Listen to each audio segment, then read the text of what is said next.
Shel from Paper Rock TO Studio, and today I'm sharing with you some jelly printing that I did.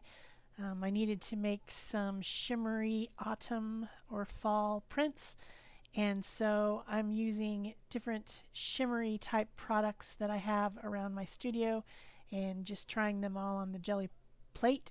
So I figured people like to watch me jelly print, so I would just go ahead and film it. This first one, I used some titanium white acrylic paint, and then I'm putting on some Tattered Angel sprays, Glimmer Mists, to make shimmer. And then at some point I realize that you have to think about jelly printing as a sandwich and what's going to be on the top and what's going to be on the bottom. And whatever you put on first is the thing that's going to end up at the top. So I realized the first thing I did was put non-shimmery stuff on there. And then I put the shimmer on it after, because I put the titanium buff and then I put the shimmer. So I just kind of smushed it around, and I got some actually pretty interesting prints off of it, which I ended up printing in another layer. But my concept for this session was to come out with stuff that has glitter or shimmer on it. So the next thing I'm using here is some Magicals powder. This is a powdered pigment that you could make into shimmer sprays if you wanted to, or you can just mix it with water. So I put some of that on my plate. I've never tried using it on a jelly plate before, and I put some water on it. It's beating up quite a lot, so I just decided to put that on over the other print that I had started, and it ended up being pretty shimmery and nice, but it just has a bunch of autumn colors on it that's very shimmery.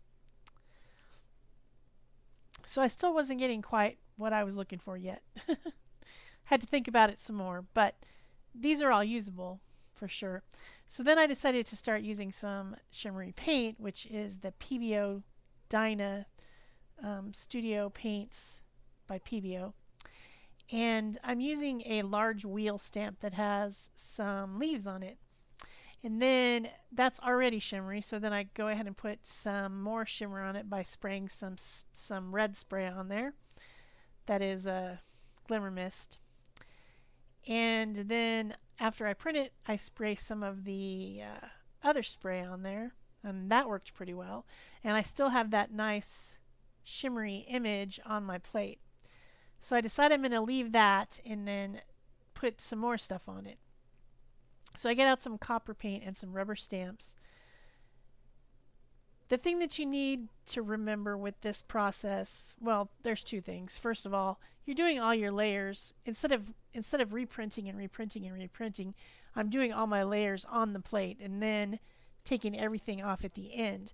So in order for that to work, the paint has to dry on the plate, which is the most frustrating part. And I'm sure it's way more frustrating for people who don't live in the desert, because mine dries pretty quickly. I'm sure other people's doesn't. But I stamped on there with the copper paint, and then I just put some other little color on there, and then I let that dry. And you're not seeing that in the process because I've sped this up, or if there's a real long drying period, I just cut it out because you don't want to sit there and watch paint dry. But then when you put the final layer on there, you're putting on a very thin layer of paint, and it is kind of reactivating and attaching itself to the paint that's already on there. And then when you go to pull the print off, it pulls everything off at once. All the layers that you've put on the plate are being pulled off at once. So whatever the first thing was that you put on there, which was the gold leaves, that came off first, and then next the copper leaves, and then the other little layer of gold paint, and then finally that brown layer of paint. So this is something that I really enjoy doing this type of a technique where you are letting, I call it crusty layers, but I'm sure there's probably a name for it. I don't know. But letting things dry and then putting on another layer of paint and letting that dry and putting on another layer, and you really get some dimensional stuff going on without printing one layer after another after another. So this time I had put the coppers and this red yellow on there and made some marks in it using bubble wrap and stuff like that. And then I put a stencil on there and put some titanium white through the stencil. I let that dry. So all those leaves, those titanium leaves on there are, I guess it's titanium buff. I don't know if I said that. But anyway, let that dry. And then once I put the red layer on there, that's in order to pull all the other layers off. And see, the plate's almost completely clean when it comes off. And then I get these patterned leaves, which have the copper pattern on them, because that was the first layer I put on there in my sandwich, the copper. Then it's light because the buff is behind it. So I hope you guys are understanding what I'm saying. It's just something you have to think of. Rather than thinking about what you put on last, that's actually going to be under what you put on first. So now I'm going to try some masking, and I need to work with this a lot more. And I am going to work with it a lot more. And when I come up with some great way to do it, I'll let you guys know. This didn't turn out very well. It kind of turned out, but it turned out, not as well as I wanted. So the first mistake I made was to make the mask out of deli paper. The deli paper wanted to come up with the brayer.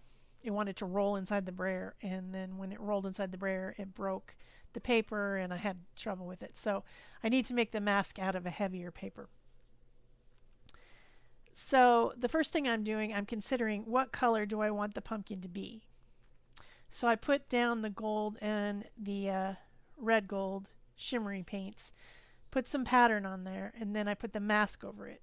Now in theory, the mask will block whatever I put over the background, which is going to be a dark color, which is the dark brown.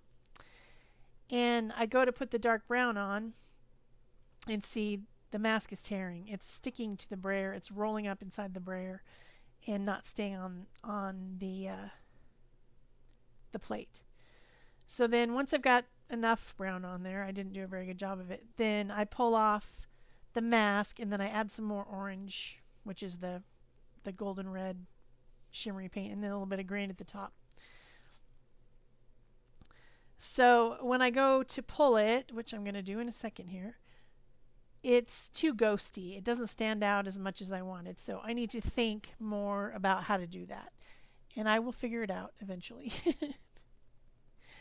But it's okay. I mean, you can still see the pumpkin, but it's just not as obvious as I intended. Half fail. So then I decide I'm going to try some clear mediums that I can then put shimmer stuff in. So this is a gloss medium and varnish from Liquitex. And then I start spraying on some Tattered Angels, spattering on some Tattered Angels, all the different shimmery products that I have laying around that I was going to try out. I end up getting out the magicals and putting some of the magical powder on, sprinkling that on.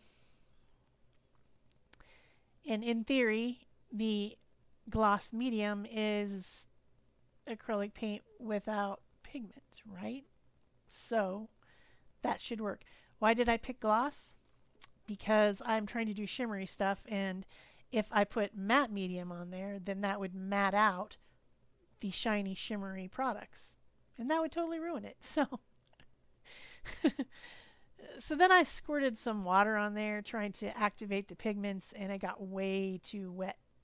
As you can see, it's soaking right through the paper. This is all text weight paper, by the way. It's printer paper and deli papers and things like that. But that is really pretty. It's not what I was looking for, but it was really pretty. So there's still a lot more left on there.